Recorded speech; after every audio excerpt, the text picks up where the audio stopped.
Thank you everyone for being here today. It means a lot to me. I am honored to be up here to be speaking about my mother, Tamara Rose Sarna. She would have not wanted today to be about sadness, but instead a day of celebration of her life. In fact, she would rather have us partying right now. My mom was never one to be a Debbie Downer. She always tried to make the best out of life that she could. This included partying at music festivals without me, of course.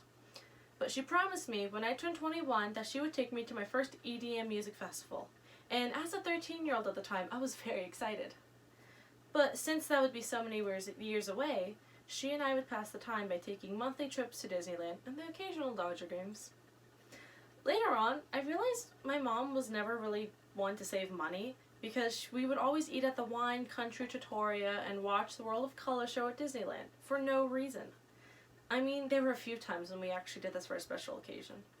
She would also spend a ton of money on me for my birthdays, like staying the night in Hollywood and watching movies and buying me a Disney pass, and not just any Disney pass. It was usually like one of the highest-ranked ones. But my mom was always broke because of this, and she wanted to give me experiences and memories of us spending time together. Most days we would rarely see each other because she was constantly working. So, I guess our random trips to Disneyland and Dodger games were special occasions, since those were the times we were actually able to spend together. We could have done something simple together to save money, but she wanted to give me a good life, which I am very grateful for. But she also wanted others to have a good life too. She's always had a big heart and cared for others. In a way, she was kind of like the mom friend among her friends throughout middle and high school. So, for those who do not know, she grew up in Middle Georgia, where a lot of her friends had issues with their home lives. Since my mom had an actual house to live in instead of a trailer, her home was always open to others. She let many friends stay at her house when they were kicked out of their homes. This then led to her watching her friends' kids for them while they worked long hours. Soon, my mom met my father. Yes, they loved each other for a bit, but I'm pretty sure the reason they got married was so they could obtain custody of my half-sisters. After they divorced, she still cared for my sisters, helping them whenever they needed it, by giving a warm and caring home. Now she moved on from taking care of kids to taking care of elders. All of these years, she could have saved her money to buy her own place, but instead, she chose to live with my great-grandparents to take care of them. It seems like she's kind of always done things for others and never really herself. It took her 39 years, I think, to realize that, because when she did, she took a risk. She quit her job. She had been working at Macy's in the makeup department for like 9 years, until finally she decided to start a porn company in the cannabis industry. For those who do not know, yes, my mother was a stoner. I admired her, though, for her bravery of just getting up and starting fresh in something that she loved. She did not finish high school or attend college, but from her new career, I found out she's actually an amazing writer, which I was shocked to find out because I for sure am not a writer. Some say she has always had help in life from her family, whether it's financially or getting us sticky situations, maybe help taking care of me, but this hasn't always been the case. One of my favorite stories was when she was 11 years old. She was home alone. Her mom was working, and her cat got stuck in a tree. So, of course, at 11, she wanted to help the cat, so she decided to climb up the tree to go save the cat. But soon, the cat jumped down all by itself with no help. And now, my mom is stuck up there with no help, and the cat just left her. So she had to figure out how to get down by herself. She was up there for like 2 hours. She has also always been very sensitive her whole life. She would cry during any movie she'd watch. Whether it was at home or the theaters in public, she would just be sobbing, even at a scene when no one else really was. She fell in love with music at a young age, especially with Elvis Presley. As everyone knows, he passed away in 1977, which is a few years before my mom was born. When my mom was just 3 years old, though, her mom told her that Elvis was dead, and she cried a ton. It was like she was planning on marrying him or something. Age 39. She's not married, but she was loved very much by her significant other, Paul. I'm gonna miss seeing them together, especially when he complains about my mom and the cat taking him most of the bed and only leaving him about 2 inches left. Tamara was a strong and compassionate woman who will be missed by us all. I will miss the times we spent together at Disneyland and Dodger games, including and also baking together. I've made a lot of mistakes when baking, so it was nice to have her around. She always helped me fix it. It makes me feel better to know, though, that she's not alone. She's with her father and her grandmother and her godmother now. I'm now going to read a poem that I wrote for my mother. I was never ready for this day, not really sure what I should say. It's not the memories that I reflect on, it's the future here without my mom. I was never ready for this day, to turn back time I would pray. Her famous hugs I longed to feel, just more time is what I would steal. I was never ready for this day, my heart is heavy and this does weigh. Her dreams are all still flying high, beyond the clouds up in the sky. I'm going to show you guys a few memorabilias I brought along. The first one is Buttons, a teddy bear of hers. She has had this since she was a baby, and she's held on to it ever since. It's her favorite teddy bear. And then she passed it down to me, and I plan to keep it forever and pass it on to my children and so on. She's the one who started the tradition, and I will keep it going.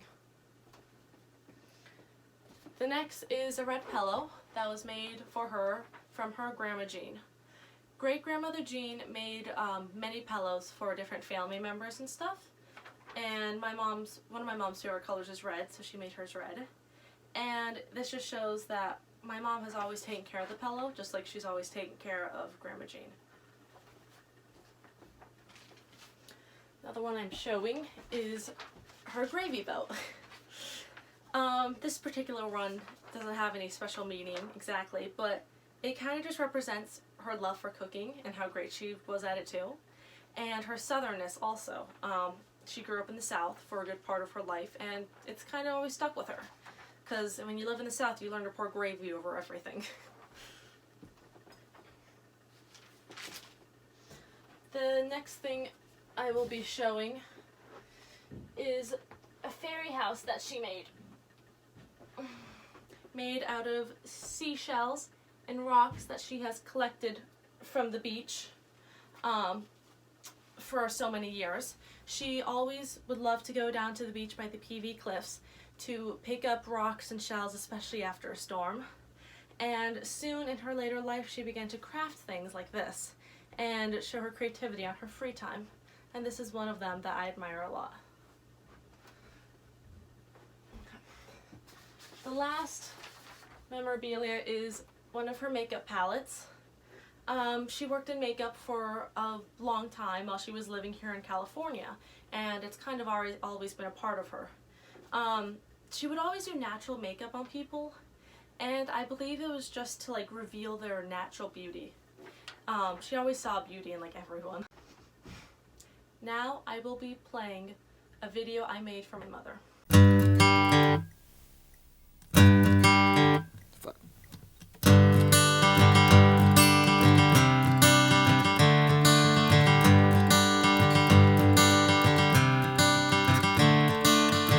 Another turning point, a fork stuck in the road.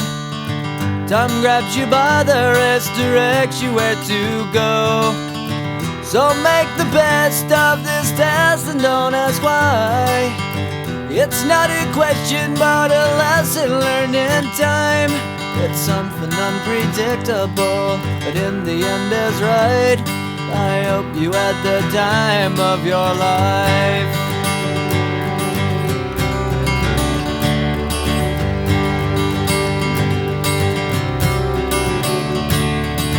So take the photographs and still frames in your mind, hanging on a shelf in good health and good time.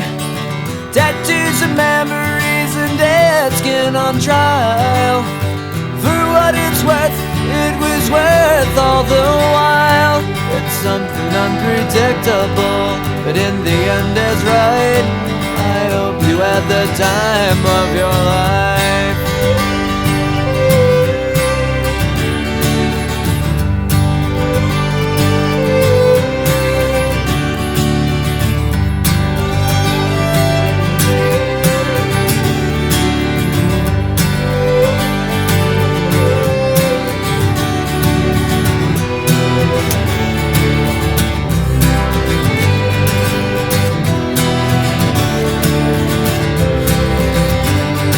It's something unpredictable, but in the end it's right.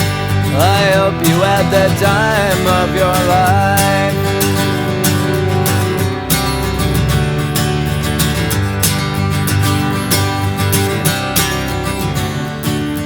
something unpredictable, but in the end is right. I hope you had the time of your life.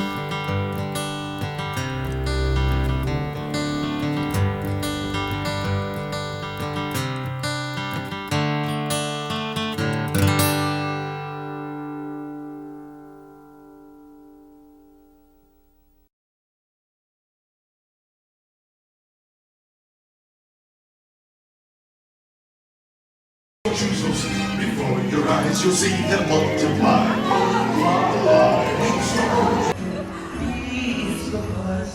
Careful dandelion fuzz. I'll be doing whatever snow does in summer.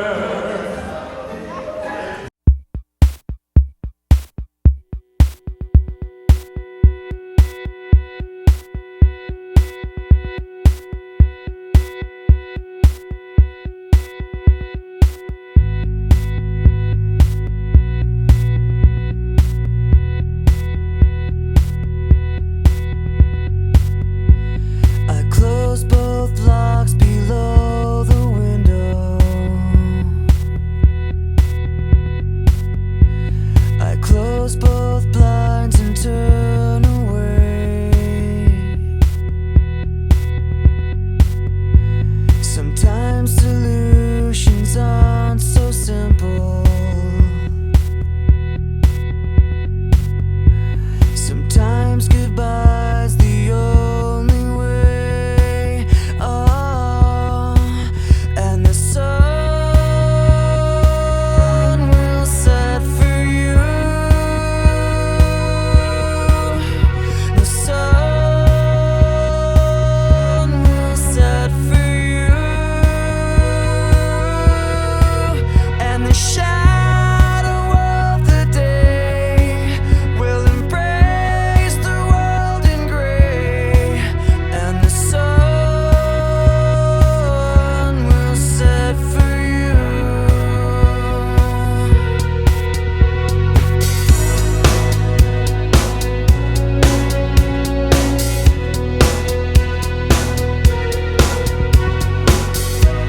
In cards and flowers on your window, your friends all plead for you to stay.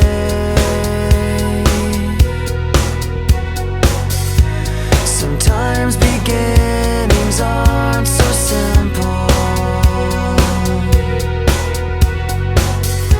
Sometimes goodbye's the only way. Oh, and the sun will set for you. The sun will set for you. And the shadow of the day will embrace the world in gray.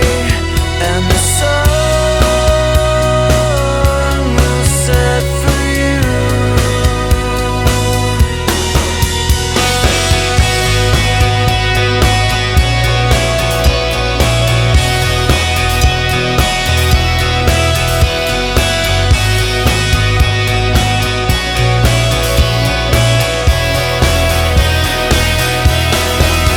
And the shadow of the day will embrace the world in gray.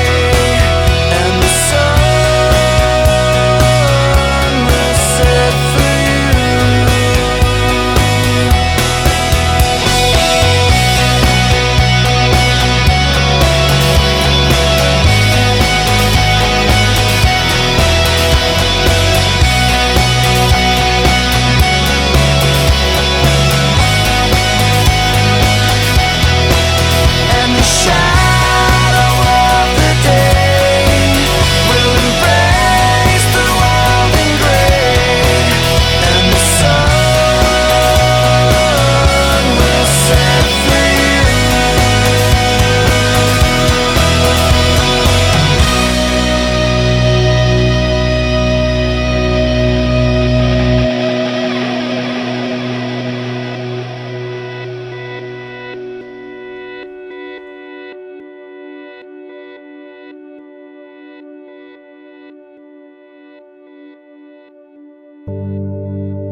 Thank you all for coming today. It means so much to me for you all to be here for my mother, Tamara Rose. May she rest in peace.